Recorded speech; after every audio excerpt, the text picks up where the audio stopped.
ఇప్పుడు పెట్టలేకపోయినారు కదా. అందుకే నేను అంటాను బీజేపీ పార్టీకి ఇది వర్తించు. బీజేపీ పార్టీ ఎప్పుడు యాక్టివ్ ఉంటుంది, కాంగ్రెస్ పార్టీ యాక్టివ్ ఉండకపోవచ్చు, బీఆర్ఎస్ పార్టీ యాక్టివ్ ఉండకపోవచ్చు, కానీ బీజేపీ పార్టీ కార్యకర్తలకు మాత్రం నిత్యం పని ఉండే ఉంటుంది. ఇంకోటి రవికుమార్ గారు, మనం అదే స్థానిక సంస్థల ఎన్నికలు పక్క రాష్ట్రం కేరళలో దక్షిణాది రాష్ట్రంలో జరిగిన దాంట్లో మీ బెటర్ పర్ఫార్మెన్స్, తమిళనాడులో కూడా యూఆర్ ఎక్సెలింగ్. సరే, ఆంధ్రప్రదేశ్కి it has its own limitations, దాని గురించి మనం తర్వాత మాట్లాడుకోవచ్చు. తెలంగాణలో మీకు ఆంధ్రప్రదేశ్కి లేని అడ్వాంటేజ్ తెలంగాణకు, ఎందుకంటే మొదటి నుంచి కూడా చూడండి ఆలయ నరేంద్ర గారు, ఇంద్రసేనారెడ్డి గారు అండ్ సీనియర్ బదం బాలరెడ్డి గారు, ఇలాంటి వాళ్ళందరూ దీన్ని నిలబెట్టారు. కిషన్ రెడ్డి గారు ముందుకు నడిపించారు.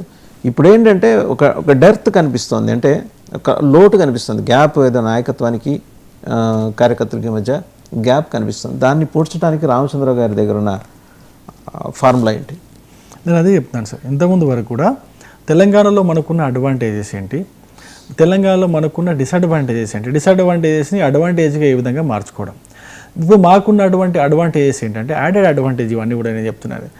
ఒకటి, తెలంగాణలో ప్రత్యామ్నాయం కావాలి. తెలంగాణ ప్రజలు ఇప్పటి వరకు బీఆర్ఎస్ పార్టీ 10 సంవత్సరాల పాలన చూసినారు, 9.5 సంవత్సరాల బీఆర్ఎస్ పార్టీ పాలన చూసినారు. ఇప్పుడు గత 2 సంవత్సరాల నుంచి కాంగ్రెస్ పాలన చూస్తున్నారు.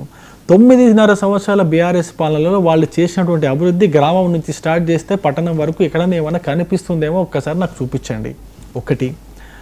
రెండోది, మేము చేసినటువంటి అభివృద్ధి, నేను ఇంతకుముందు చెప్పినట్టుగా గ్రామంలో ఒక వీధిలో ఉన్నటువంటి వీధి రోడ్డు దగ్గర నుంచి, వీధి లైట్ దగ్గర నుంచి, శ్మశాన వాటిక, మీకు రైతు వేదిక లాంటి అనేక కన్స్ట్రక్షన్స్ నుంచి స్టార్ట్ చేస్తే, సంక్షేమం కోసం మేము ఇస్తున్నటువంటి రైతు కిసాన్ సమ్మాన్ నిధి కావచ్చు, మేము గ్యాస్ కనెక్షన్లు కావచ్చు, ఇవన్నీ స్టార్ట్ చేస్తే అక్కడ నుంచి పట్టణంకి వచ్చేంత వరకు రైల్వే స్టేషన్లు కావచ్చు, రోడ్లు కావచ్చు, ఇక్కడ కల్పిస్తున్నటువంటి మేము ఫెసిలిటీస్ కావచ్చు, మెట్రో కావచ్చు, ఓఆర్ఆర్, ట్రిబుల్ ఆర్ లాంటి ప్రాజెక్టులు కావచ్చు, మెడికల్ కాలేజీలు కావచ్చు, ఈఎస్ఐ మెడికల్ కాలేజీ కావచ్చు, ఐఐటికి మేము ఇచ్చినటువంటి డబ్బులు కావచ్చు, బీబీనగర్లో మేము కట్టినటువంటి ఐఐటి ఎయిమ్స్ కాలేజీ కావచ్చు, ఎయిమ్స్ హాస్పిటల్ కావచ్చు, ఇవన్నీ భారతీయ జనతా పార్టీ కేంద్రం నుంచి చేసిన పనే కనిపిస్తూ ఉంది. 9.5 సంవత్సరాల కేసీఆర్ ఇస్తున్నట్టు చెప్పుకోవటం మేము చెప్పుకోవడం దాంట్లో వెనుకబడి ముందే చెప్పాను. కేసీఆర్ గారు 9.5 సంవత్సరాల రాష్ట్రాల్లో అద్భుతంగా చెప్పుకోవాలి. 9.5 సంవత్సరాల కేసీఆర్ పాలనలో ఒక కూలిపోయేలా కట్టినటువంటి కాళేశ్వరం తప్ప ఇంకేమైనా కనిపిస్తూ ఉందా? నాకు అది కూడా చెప్పండి. ఒకటి, కేసీఆర్ పార్టీ వాళ్ళు చెప్పుకుంటే మేము కరెంట్ ఇస్తున్నాం అనొచ్చు, నీళ్ళు ఇస్తున్నాం అనొచ్చు, వేరే ఇంకేమైనా పథకాలు ఇస్తున్నాం అనొచ్చు. సార్, కరెంటు కూడా కేంద్ర ప్రభుత్వం తీసుకున్నటువంటి కొన్ని నిర్ణయాల వల్ల, కేంద్రం సరళీకృతం చేయడం వల్ల, ఈ కరెంటు విధానాన్ని సరళీకృతం చేయడం వల్ల తెలంగాణ రాష్ట్రంలో కరెంట్ 24 గంటలు సాధ్యమైంది.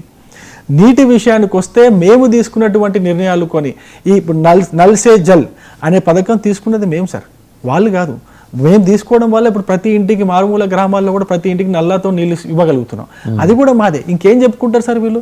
ఎక్కడన్నా చెప్పుకుంటే వీళ్ళు ఏమైనా అప్పుడు అక్కడక్కడ వీళ్ళు ఇచ్చినటువంటి ఈ పింఛన్కి సంబంధించి, ఇక్కడ లోకల్ సంబంధించి పింఛన్ కావచ్చు, లేకపోతే ఇంకేమైనా కనిపిస్తే వాళ్ళ దాంట్లో అదేంటి 10 లక్షల రూపాయలు దళితులకి 10 లక్షల రూపాయల పథకం పెట్టింది, ఆ గొర్రెల పథకం ఒకటి, ఇవే కనిపిస్తాయి.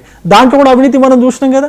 గొర్రెల పథకంలో అవినీతి చూసాము, చేపల పథకంలో అవినీతి చూసాము, దళిత బంధు పథకంలో అవినీతి చూసాము, పింఛన్లు సగం మందికి కట్ చేసి భార్యకి ఇస్తే భర్తకి ఇస్తే భార్యకి ఇయ్యరు. ఇది వాళ్ళ పద్ధతి.